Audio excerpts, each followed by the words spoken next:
From the very beginning, Little Big Planet was a game created to never stop giving, a game with infinite replayability and endless creative freedom. Over the past 15 years, we've seen quite a bit come from this community, whether it's levels, films, and even a bit of drama. But today, I want to focus on the chilling, mysterious side of the community, the myths, the urban legends, and conspiracies that spread from player to player. Stories both known and unknown, and who knows, by the end of this video, maybe you too will have a story to tell.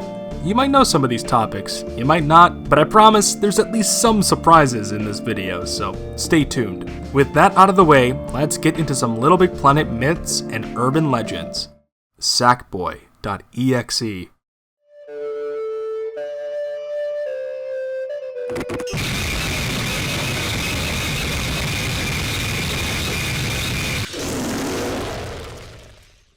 If you were both into creepypastas and Little Big Planet back in their prime, you might remember a little something called Sackboy.exe. This was a fairly popular creepypasta within the LBP community and spanned across multiple levels by multiple different creators. The person that started it all though was someone by the name of the Unknown One. This person was the original creator of Sackboy.exe and would go on to make an entire level series on LBP2, as well as develop actual lore and backstory with each new published level. The OG series of Sackboy.exe featured levels such as Play, Create, Die, Sackboy.unzipped, and Deception, all of which would later get moved or published to another account called Death of Sackboy. This level series attempted to mimic the horror of popular creepypasta computer games such as Sonic.exe, which adds up as that was the pinnacle of early 2010s video game horror. But when it comes to the story of Sackboy.exe, this is basically how it goes. When playing Little Big Planets, there will be a point in time where you cause your Sackboy to either burn, drown, or even pop themselves. No matter what you do, Sackboy's death is inevitable. But that's fine, because levels typically have checkpoints that respawn Sackboy every time you mess up. It's not like there's a consequence of letting your Sackboy fall into some poisonous gas or get killed by some spikes, right? Well, what if that wasn't the case? What if the game remembers every single death you're held accountable for? And every time a copy of your Sackboy is carelessly killed, a new one is created from the last copy.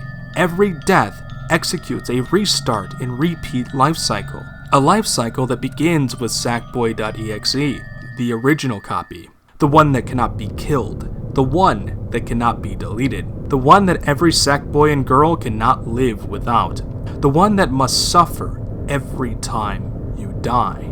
Supposedly, Sackboy.exe first came into existence when the Memorizer was added to LBP2 in an update.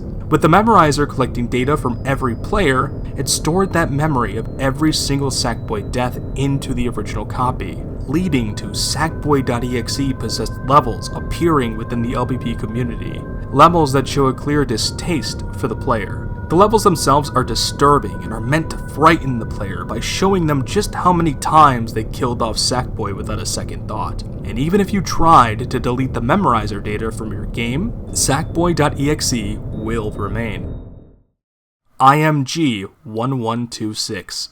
On April 18th, 2023, a strange LBP gameplay video called IMG 1126 was uploaded to YouTube. The name itself seems completely random and irrelevant to Little Big Planet, but if the user had uploaded this straight from an old iPod or iPhone and didn't rename the video file, that would probably explain the weird naming scheme. Anyways, this 1 minute and 12-second video shows the player going through the Gardens level first steps from Little Big Planet 1's story mode. Besides the awful camera quality, everything seems normal as the player walks into the scripted death pit. This is where the narrator, Stephen Fry, explains how to use the retry option in your Poppet in order to respawn at the next checkpoint. If you listen closely though, Stephen's dialogue is a bit glitchy, and eventually, the tutorial video just straight up freezes. The player uses the retry button regardless, which seems to softlock the game, but shortly afterwards, this happens. Occasionally, you're going to get stuck. The player spawns in a dark room, seemingly out of bounds, as what sounds like a slowed down rendition of Left Bank 2 plays in the background. As the player walks forward, a spotlight follows them, until...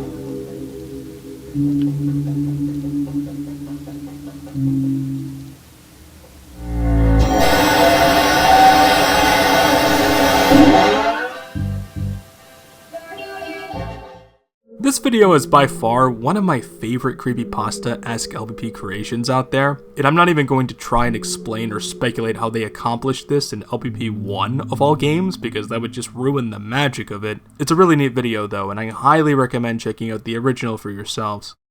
The Bloody Man object. One of Little Big Planet's strangest mysteries has to do with an object known as the Bloody Man. This creepy looking object was initially believed to be part of an early build of LBP 1, but I'm sorry to tell you, that doesn't seem to be the case. The info that this was an unused object within the game was a misunderstanding that spread because of my own LBP Iceberg video in 2020. It was one of the main reasons I even made the iceberg to begin with, but it took me until recently to learn that it wasn't really all that special. The true origins of the Bloody Man actually comes from a promotional magazine for the first LBP game called Little Big Vice. This promo magazine, which was clearly a collaboration between Sony and Vice magazine, was actually pretty cool, as it features some exclusive interviews, pictures of Sackboy plushies wearing legitimate clothing brands, and even a few pages dedicated to LBP-themed album art parodies. What we're looking for though is on pages 42 and 43. These pages showcase a spooky castle level made by Will Hudson, an illustrator that works for Vice. And if you look closely, not just one, but two of the infamous Bloody Men objects appear on the castle's first floor, which were seemingly meant to represent zombies. So no, the Bloody Man object was never meant for a scrapped story level in LBP 1. However, I wasn't wrong about an icon for the Bloody Man object being found in a PS3 test kit in 2020. That part is true. However, it seems like the test kit simply had leftover data from when Will Hudson was making the castle level for Little Big Vice. Considering this magazine would have been made before the game released, Media Molecule probably invited Will to their studio along with other Vice employees to create levels on in-house development kits. That does make it all come full circle and fully explain the mystery, but I do apologize for accidentally starting an entire hoax within the LBP community. That's kinda my bad.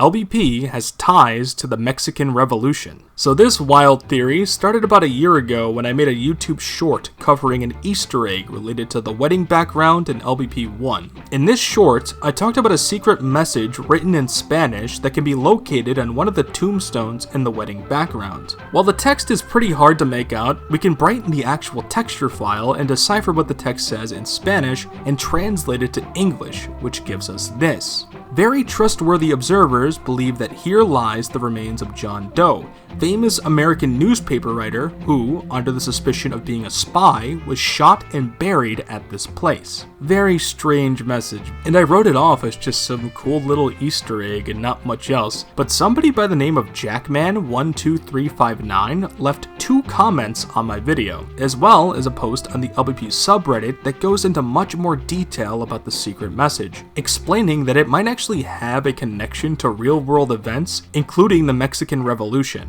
And just so I don't get anything wrong or mixed up, I'm just going to read exactly what they posted. This is actually a very deep Easter egg. An interesting detail that I'm surprised you didn't point out were the dates listed on the stone. 1842 to 1914. These are significant because these dates strictly align with an individual named Ambrose Bierce. He was an American Civil War veteran, writer, and most notably a journalist who disappeared in Mexico in 1913 during the height of the Mexican Revolution. He was planning on doing a report on the revolution there, but was allegedly captured by Mexican troops and killed a year later. It is unknown which side of the revolution killed him or exactly the reasoning for his killing, but whoever at MM was designing the area, they believed that they thought he was an American spy. Come to think of it, if the theory that he was shot and buried at this place is true, then why was he buried in front of a church? Bierce was notably critical against religion, stating that it suffered from corruption in many of his papers. This could also explain which side could have captured, shot, and buried Bierce. With this reasoning, it would have most likely have been the troops under the incumbent Victoriana Huerta regime, rather than under the social revolutionary Emiliano Zapata. And now that I'm realizing that there are many similarities between Emiliano Zapata and the main antagonist of the Canyons area in LBP1, Sheriff Zapata, they even have the same name. They were both bandits, caused torment on civilian populations, and had killer sombreros. This implies that there is some sort of connection between the Mexican Revolution and LBP. Why is this a thing? I don't know, but it's very cool. And I completely agree. This is definitely some pretty cool stuff. And considering the similarities, it's hard not to believe it was intentional. I do think Media Molecule was genuinely taking real-world events into account when developing backstory for LBP1's level themes, such as incorporating the Mexican Revolution into the wedding's lore. I know this is less so a conspiracy or urban legend, as it's actually a pretty believable theory, but I wanted to include it regardless, as I haven't heard many people talk about it besides this one person. It's also just a good insight in how exactly MM was inspired to create some of the LBP1 story worlds. The Curious Case of Nathan Ruck. The Little Big Planet introduction level is a very iconic part of the series. Every LBP game has them, and they all follow a similar formula. It teaches you how to play the game and introduces you to many of the developers that made it. Left Bank 2 typically plays in the background, with Stephen Fry always there to narrate the tutorials placed throughout. In Little Big Planet 1 though, there's a very odd secret hidden within this intro level. You can't really access it through normal gameplay, and you would need a way to enter the level in create mode. After doing so, hover until you see this specific cardboard material and hide it with your pop-it cursor. Hiding this part of the level reveals a black and white photo of a man with what seems like a bullet hole sticker in his head. This mysterious man is Nathan Ruck, a developer in Media Molecule that worked on LBP, and if you look up just a little bit, you can clearly see that Nathan and his photo still appear in the intro level's credits. It wasn't unused or anything, so why is there a copy of this same picture with a bullet hole in his head? That's awfully out of place, even for an Easter egg you were never meant to see. It's incredibly strange, and it can imply a whole bunch of things. Before we get ahead of ourselves, it was probably just a harmless mistake left over during development. I don't even think it was meant to be an Easter egg, to be honest with you. But why that sticker? Why a bullet hole of all things? The LBP Ghost. Sometime after the PS3 Little Big Planet server shutdown in 2021, a series of posts were made by the user LBP Ghost Hunter on the LBP subreddit. These posts were peculiar, as they claimed that a strange phenomenon may be occurring within Little Big Planet itself post-server shutdown. Their first post surrounding this strange occurrence was put out on January 10th, 2022. This first post was titled, "Real Ghost Found in Little Big Planet." A few screenshots capturing this so-called ghost are included, and this is their explanation. "I booted up my game for the first time in years. When I got to my pod, I saw a ghost. A real ghost. I was sitting in my pod admiring the stars and planets in the background when suddenly it appeared. I didn't know what to make of this. It had a hollow, gaping mouth and soulless eyes and stood completely still for a few seconds before going to the window, then running at me. After that, it vanished." To the average person, these screenshots look similar to a well-documented glitch known as the Ghost Sackboy glitch, but LBP Ghost Hunter is confident that this was no glitch, speculating that it may actually be connected to the death of LBP's servers. As time went on, LBP Ghost Hunter would continue to post updates on the situation, with more screenshots and even footage. The second post was made a day later, on January 11th. Ghost Hunter claims that the LBP Ghost is back, and is even following them into story levels. Video evidence of this ghost would be posted a few hours later, and in it, you can see the soulless phantom slowly creep up on Ghost Hunter before completely vanishing into thin air. This would be the last post from LBP Ghost Hunter for a while, implying something terrible might have happened to them after that last post. But in March of that year, the Ghost Hunter would return, putting people's worries to rest. And with this return came new findings. After doing some ghost hunting in LBP, our Ghost Hunter friend stumbled across something horrific. After waiting in the pod for some time, the screensaver eventually kicked in. But this wasn't the typical LBP screensaver. No, this was something even more disturbing.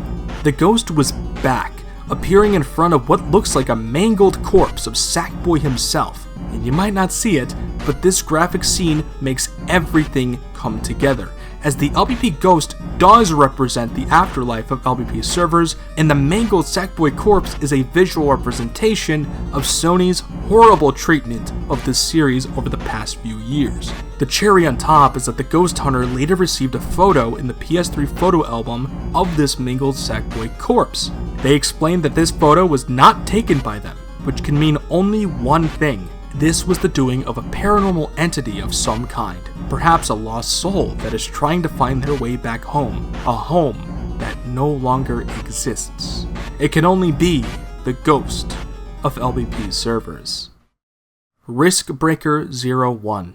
Now, this next LBP urban legend is probably the biggest mystery of them all, and I've been dying to talk about it ever since I learned of its existence all the way back in 2020. In fact, I planned on having this be the end to my second LBP Iceberg video, but I figured that this video would be as good a chance as any to finally talk about it.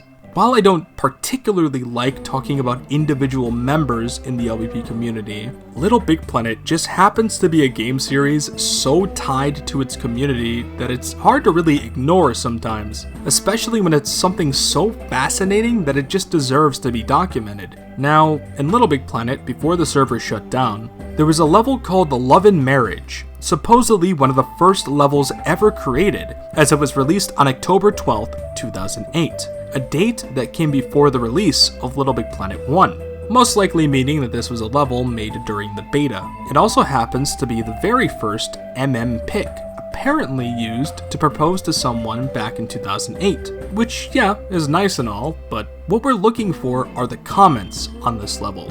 Because back when the servers were up, you would notice that a user called the Riskbreaker01 would consistently post cryptic messages underneath the level's comment section. Riskbreaker01 would also go under a few alt accounts, such as Riskbreaker02 and 03, but ultimately they were all the same person. These comments were posted consistently for years, all the way up until September 14th, 2021. It's impossible to check these comments now, as all of the comments and reviews were wiped when the servers went offline in early 2024. But I still have proof.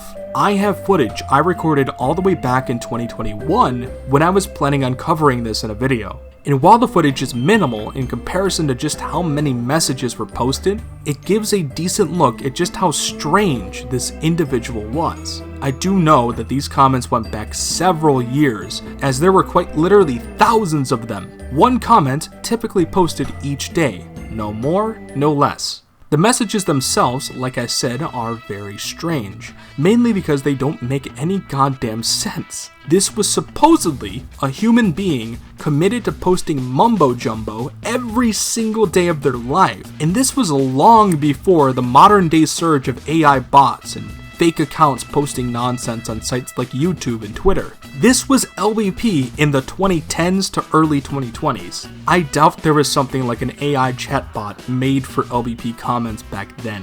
Words such as MLP or characters from the My Little Pony series were used constantly. Pop culture stuff in general, such as Scooby-Doo, Frozen, or even just Google, were used. I've even seen LBP YouTubers mentioned by name, such as NerdyAnt64, and other random YouTubers such as DSP Gaming. Why Darkside Phil? Anyways, it's speculated that maybe Riskbreaker used trendy words and phrases to gain more attention. Maybe because they thought that tagging the comment with these words would boost them in some type of algorithm? An algorithm that'll lead them to their profile? I don't really know. But what I do know is that the rabbit hole goes much deeper than that. Along with posting comments on the Love and Marriage level, Riskbreaker would post in-game screenshots of themselves placing stickers in the same exact spot of that same exact level, and there were thousands of these screenshots as well.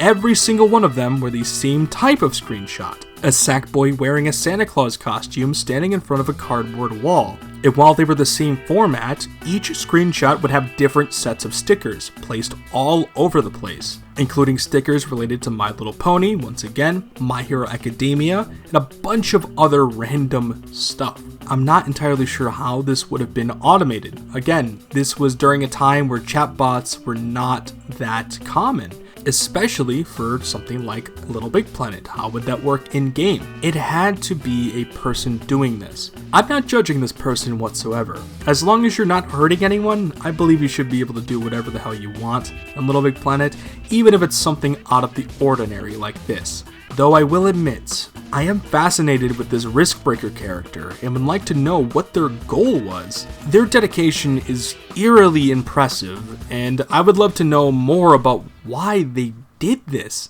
I am a little freaked out though, because after looking through the comments of my Iceberg video a few years ago, I noticed that somebody with a very similar writing style to Riskbreaker has been commenting on my videos. And in those comments, Riskbreaker is mentioned by name. So, putting 2 and 2 together, I came to the conclusion that Riskbreaker themselves is aware of my existence and is watching my videos. It's very likely that they're watching this video as well. And Riskbreaker, if you are watching this, I know it might seem a little weird or awkward seeing yourself highlighted in something like this, but I really have nothing against you. Believe it or not, over the years, people have noticed the comments you've posted on Love and Marriage, and they've all tried making some sense of it all. But if you couldn't guess, nobody really could. And that covers just about all of the Little Big Planet urban legends, myths, and conspiracies I can find. I'm sure there's plenty of other ones out there, and if you know some yourself, feel free to share them with me in the comments below. I know some of these topics fit the criteria of urban legend more than others, but to tell you the truth, most of the topics here are from scrapped or unfinished videos that I've been holding on to for quite a while. I figured that if I didn't talk about them soon, they'd probably end up being forgotten along with a bunch of other video ideas I had. It's good to get this stuff out though, and what better time than Halloween to talk about some scary LBP oddities. Thanks for watching though, I'll see you guys next time, and happy Halloween.